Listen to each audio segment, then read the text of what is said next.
मनोरमाजींची सून त्यांच्या खोलीत येते आणि म्हणते, काय आई, तुम्हाला माहिती आहेच की रविवार आठवड्यातून एकदा येतो आणि आम्हा दोघांनाही रविवारी खूप वेळ झोपण्याची सवय आहे. आज अरुण आणि तुमच्या मुलाला सुट्टी आहे आणि तुम्हाला माहीतच आहे मला रोज सकाळी लवकर उठून सर्वांसाठी टिफिन बनवावे लागते. तर निदान आज तरी मला तुम्ही शांत झोपू द्या. तुम्ही आम्हा सर्वांना सकाळी लवकर घंटी वाजवून उठवता. तुम्ही माझा नाही तर निदान तुमच्या मुलाचा तरी विचार करा. आम्हाला संपूर्ण आठवड्यातून एक दिवस सुट्टी मिळते. असे बोलून सून रागात तिच्या खोलीत जाते आणि ती जोरात दार बंद करते. खोलीत बसलेले मनोरमाजींचे पती अशोकजी म्हणतात, भाग्यवान, मी तुला किती वेळा सांगितले आहे की तू थोडा उशिरा उठ. तुला इतक्या लवकर उठण्याची काय गरज आहे? तुझे गुडघे दुखत आहेत तरी तुला सकाळी लवकर उठण्याची काय गरज आहे? डॉक्टरांनी तुला आराम करायला सांगितले आहे आणि तू आता म्हातारीही झाली आहेस. मग इतक्या लवकर उठून तू काय करतेस? आता तू तुझ्या शरीराला थोडी विश्रांती दे. पूजा केल्यानंतर मनोरमाजी म्हणतात, मी काय करू, मला नेहमीच सकाळी 5 वाजता उठण्याची सवय आहे आणि मी सकाळी लवकर उठते आणि देवाची पूजा करते. मी उशिरा उठली तर मला बरे वाटत नाही. मी माझी सवय बदलू शकत नाही, पण मी उद्यापासून हळूहळू पूजा करेन, कारण सुनेला आवाज ऐकू येऊ नये म्हणून.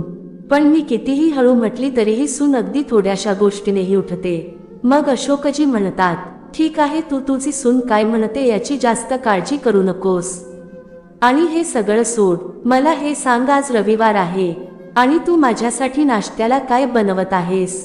मी बऱ्याच दिवसांपासून बेसनचे वडे खाल्ले नाहीत. आज तू माझ्यासाठी बेसनचे वडे बनव.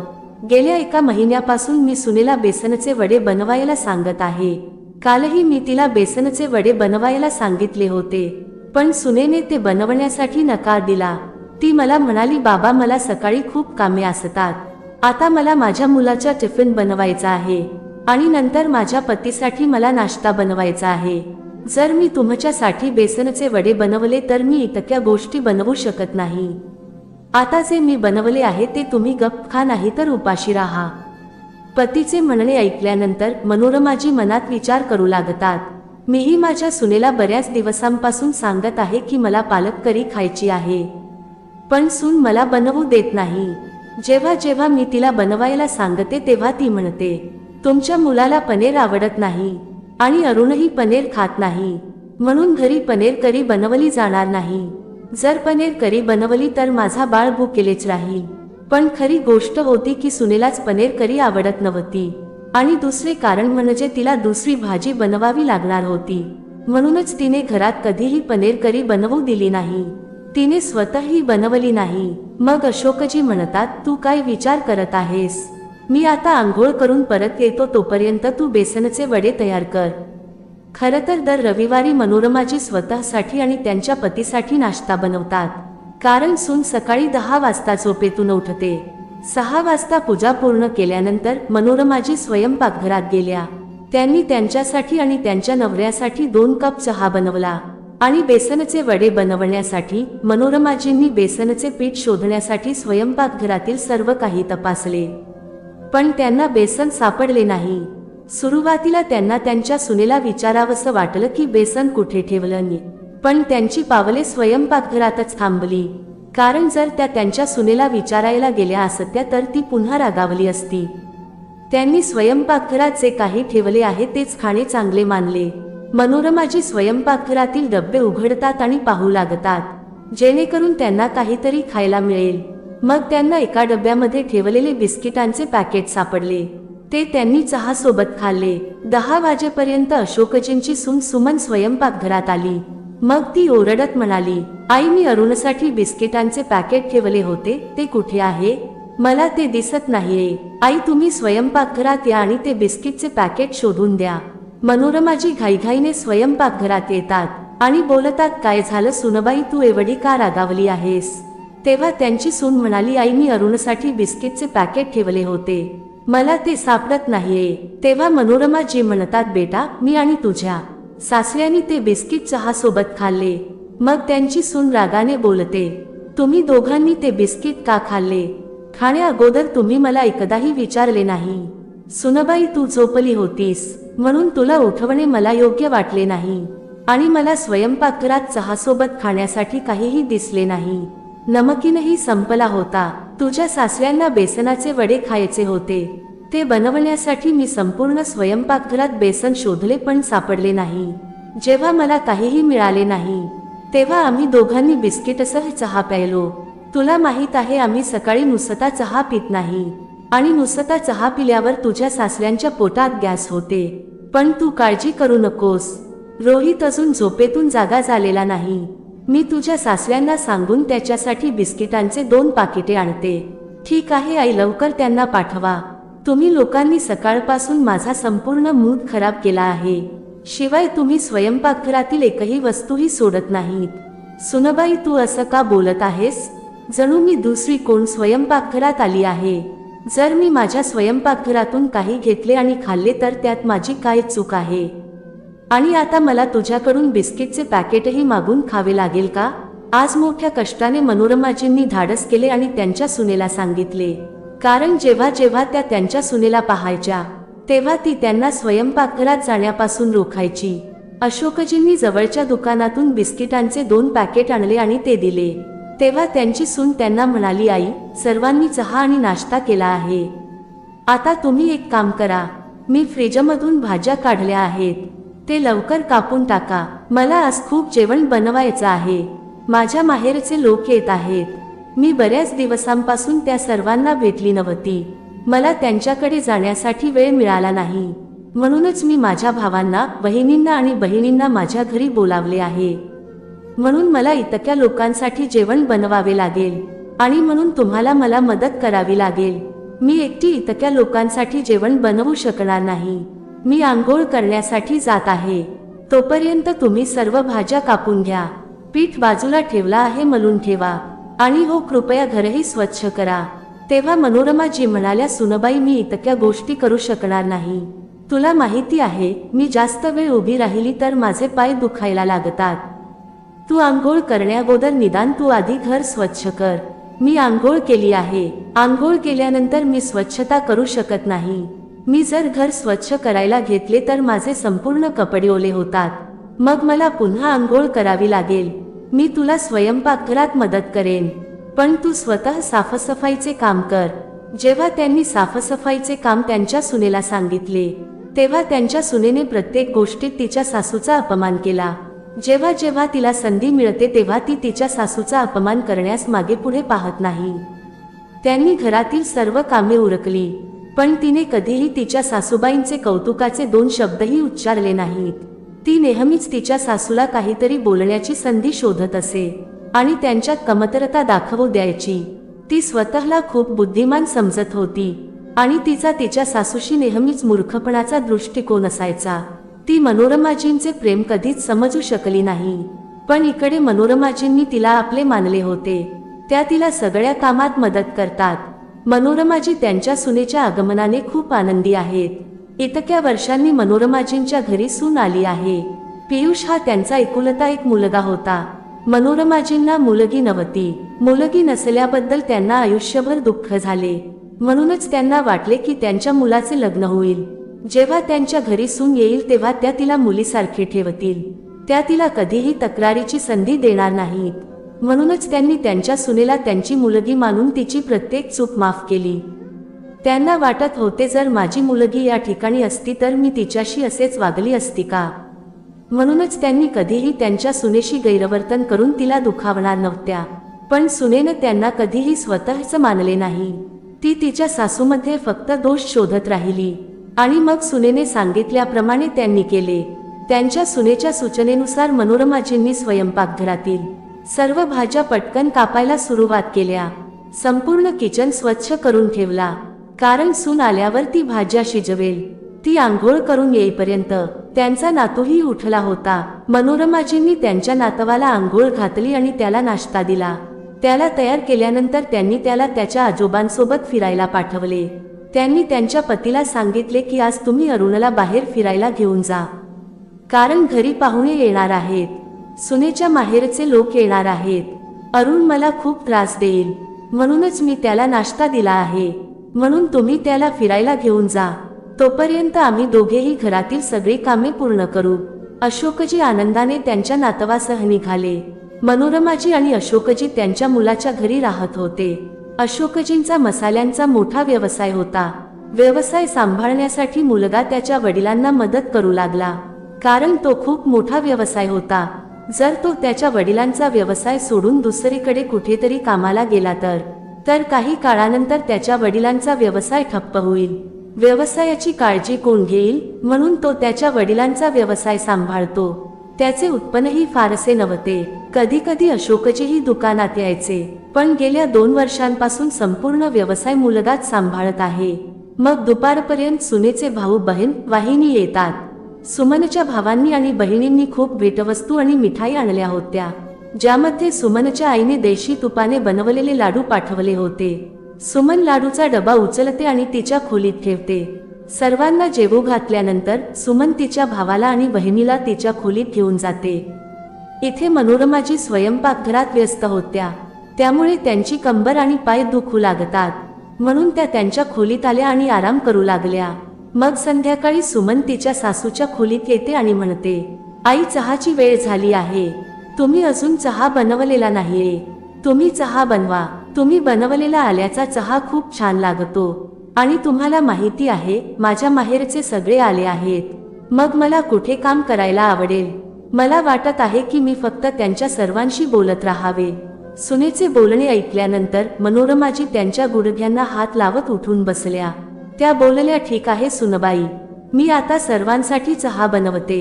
सर्वांसाठी चहा बनवल्यानंतर मनोरमाजी सर्वांना चहा देतात.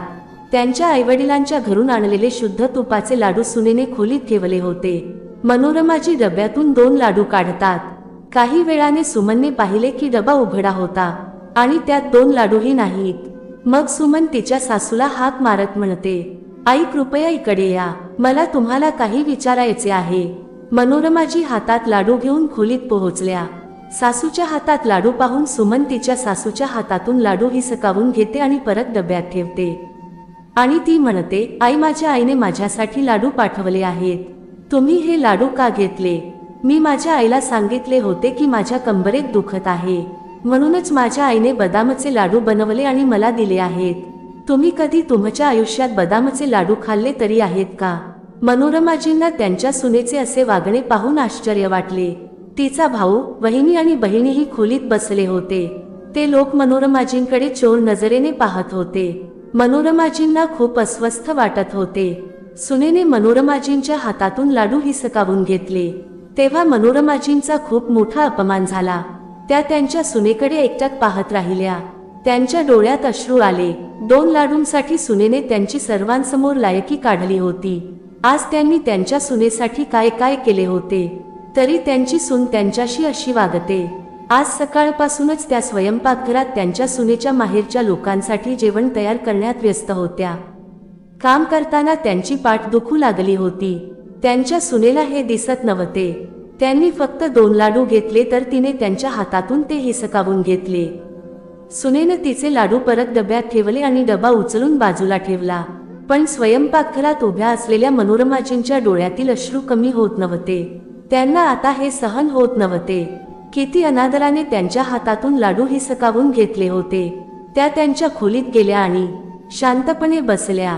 त्यांच्या डोळ्यात अश्रू पाहून अशोकजी म्हणतात, काय झालं सुनेनं, तुला काय म्हटलं का? काही झाले आहे का? जेव्हा मनोरमाजी कोणतेही उत्तर देत नाहीत, तेव्हा अशोकजी त्यांच्या पत्नीकडे येतात.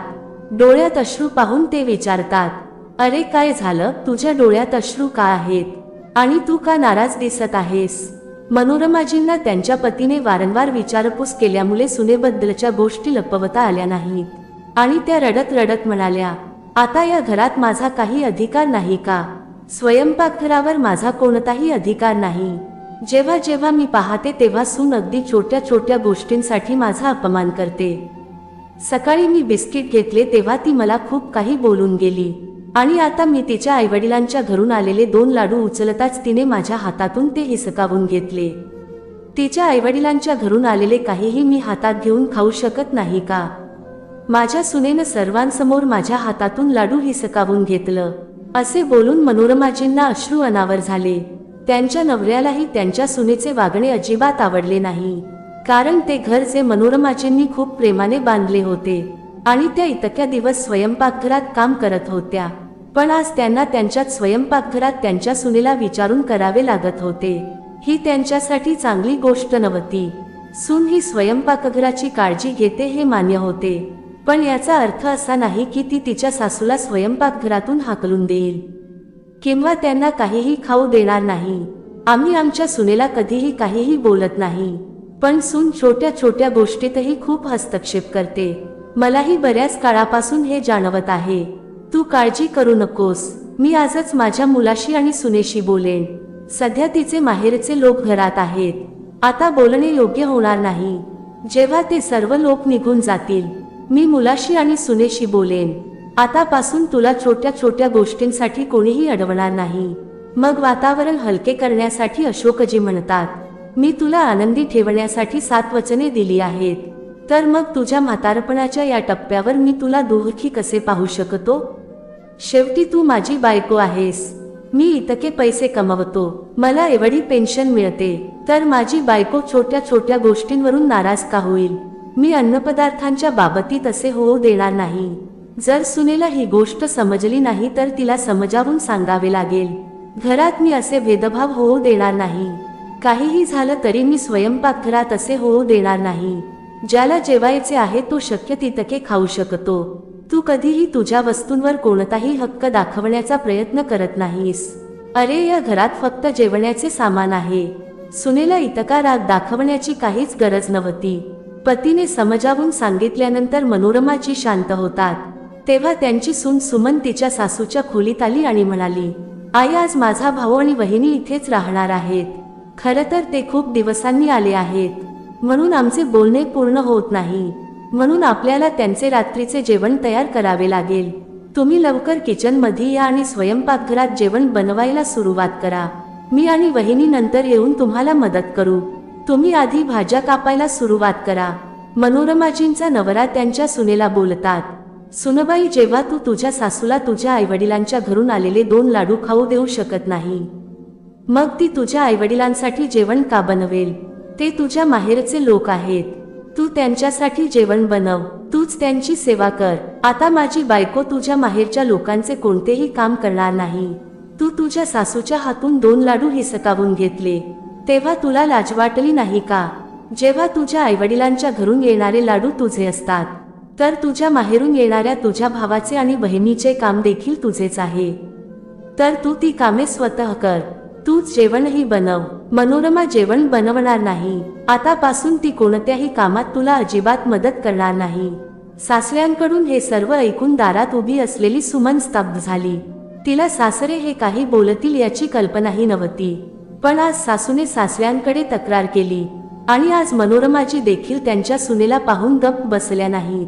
त्या बोलतात, सुनबाई, आता मी तुझ्यासोबत स्वयंपाकघरात कोणतेही काम करणार नाही।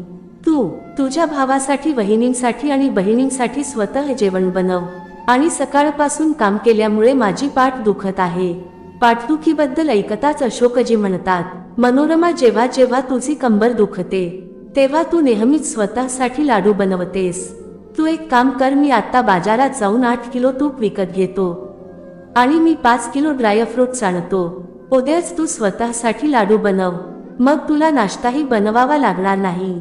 आम्ही नेहमीच नाश्त्यात दूध आणि लाडू घेत आलो आहोत। सुनबाई, तू लाडू खाणारी एकटीच आहेस असा चुकीचा समज करून घेऊ नकोस। आम्ही आयुष्यभर नाश्त्यात लाडू खात आलो आहोत। सुमन तिच्या सासऱ्यांचे बोलणे ऐकून स्तब्ध झाली।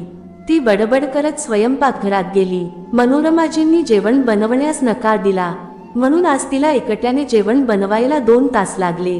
तिच्या बहिणी आणि वहिनींनी तिला थोडी मदत केली, पण सर्व जबाबदारी सुमनवर होती। तिला सर्व काम करावे लागत होते। ती काम करत असताना रात्रीचे 12 वाजले होते, तेव्हा ती झोपूही शकली नाही। सुमनने तिच्या सासरच्या घरात इतके काम एकटीने कधीच केले नव्हते। आज तिला तिच्या सासूची खूप आठवण येत होती। तिची सासू खरं तर तिला स्वयंपाकघरात मदत करते, म्हणून तिचे काम लवकर पूर्ण होते, पण आज जेव्हा तिची सासू स्वयंपाकघरात आली नाही, तेव्हा तेच काम पूर्ण करण्यासाठी तिला किती वेळ लागला? भाज्या सोलून कापायला 1 तास लागला। आज सुमनला तिच्या सासूचे महत्त्व कळत होते। दुसऱ्या दिवशी सकाळी लवकर अशोकजी 8 किलो तूप आणि मेवा घेऊन आले. संध्याकाळपर्यंत मनोरमाजी डिंक आणि सुक्या मेव्याचे असे चविष्ट लाडू बनवतात, ज्याचा सुगंध संपूर्ण घरातच नाही तर संपूर्ण परिसरात पसरत होता. मनोरमाजींना लाडू बनवण्याची खूप आवड होती आणि त्यांनी बनवलेले लाडूही खूप चविष्ट असतात. त्या लाडू बनवतात आणि स्वयंपाकघरात शेल्फवर ठेवतात. एका बाजूला सुनेच्या डब्यात तिच्या माहेरून आलेले काही लाडू आहेत, दुसऱ्या बाजूला तिच्या सासूने एका डब्यात लाडू भरले आहे. सुमन तिच्या सासूने बनवलेले लाडू पाहून थक्क झाली, पण ती काहीच बोलू शकली नाही, कारण सासऱ्यांना पेन्शन मिळत होती आणि त्यांनी त्यांच्या पेन्शनच्या पैशातून सर्व लाडू बनवून घेतले आहेत. सुमनला धाडस करता आले नाही की तिच्या सासूने बनवलेले लाडू घ्यावेत, कारण ती तिच्या सासूशी खूप वाईट वागली होती. तिला वाटत होते की तिची सासू तिला लाडू खाण्यापासून रोखेल. एकटीने इतके काम केल्यामुळे सुमनला पाठदुखीचा त्रास होऊ लागला, कारण सुमनने कधीच इतके काम केले नव्हते. जर कधी 4 नातेवाईक घरी आले तर मनोरमाजी नेहमीच त्यांच्या सुनेचे काम वाटून घ्यायच्या, ज्यामुळे सुमनला कधीच इतके काम करावे लागले नव्हते. पण काल ती तिच्या सासूशी ज्या पद्धतीने वागली, त्यामुळे मनोरमाजींनी त्यांच्या सुनेला कोणतीही मदत केली नाही. सुमनच्या कंबरेला इतके दुखत होते की ती नीट बसूही शकत नव्हती.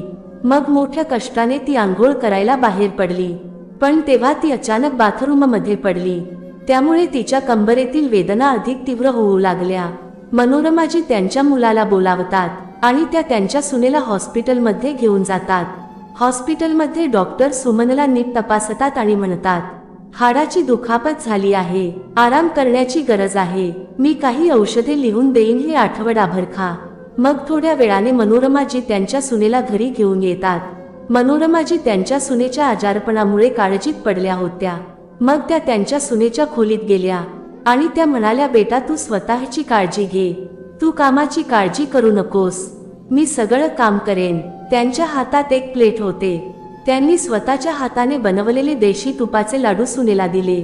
त्या त्यांच्या सुनेला लाडू भरवताना म्हणाल्या, सुमन तू हे लाडू खा, मी खूप चविष्ट लाडू बनवले आहेत, मी त्यात खूप तूप घातलं आहे, ज्यामुळे तुझ्या पाठदुखीत आराम मिळेल. हे लाडू खाल्ल्याने पाठदुखीही होत नाही. तू हे लाडू महिनाभर खा, तुला खूप आराम मिळेल. गरज पडली तर मी तुझ्यासाठी आणखी लाडू बनवते. मनोरमाजी त्यांच्या सुनेच्या डोक्यावर हात फिरवत म्हणतात. सासूचा प्रेमळ स्पर्श मिळाल्यानंतर सुमनचे डोळे भरून आले.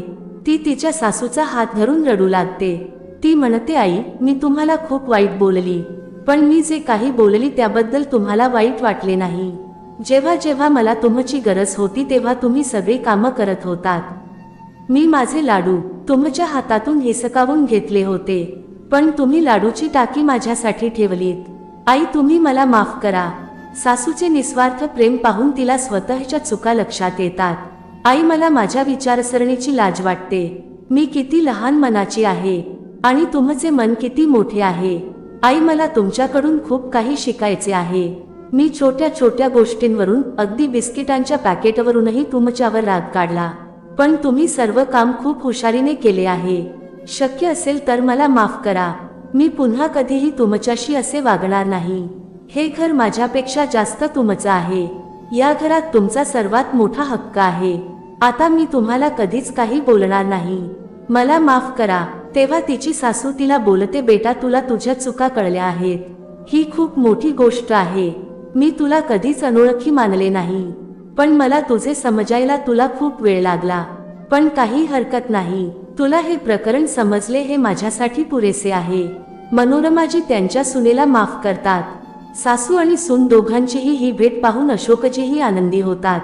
तर मित्रांनो, लग्नानंतर पती पत्नी दोघेही घर चालवण्यात खूप योगदान देतात आणि घर आनंदी करण्यासाठी सासू आणि सून देखील समान योगदान देतात. जर सासू आणि सुनेला त्रास झाला तर घरातील वातावरण नेहमीच नाखुश राहते. पण हे प्रयत्न दोन्ही बाजूंनी करायला हवेत. जर एकाच बाजूने प्रयत्न सुरू राहिले तर वातावरण कधीही सुधारणार नाही. सासूनेही समजून घेतले पाहिजे आणि सुनेनेही तिच्या सासूला समजून घेतलं पाहिजे. तर मित्रांनो, आपले नाते टिकवून ठेवण्याची जबाबदारी आपली आहे. तर मित्रांनो, तुम्हाला आपली ही आजची कथा कशी वाटली? कृपया कमेंट करून आम्हाला कळवा. आणि जर तुम्हाला कथा आवडली असेल तर चॅनेलला सबस्क्राईब करायला आणि व्हिडिओला लाईक करायला विसरू नका. पुन्हा भेटूया एका नवीन व्हिडिओमध्ये, तोपर्यंत धन्यवाद.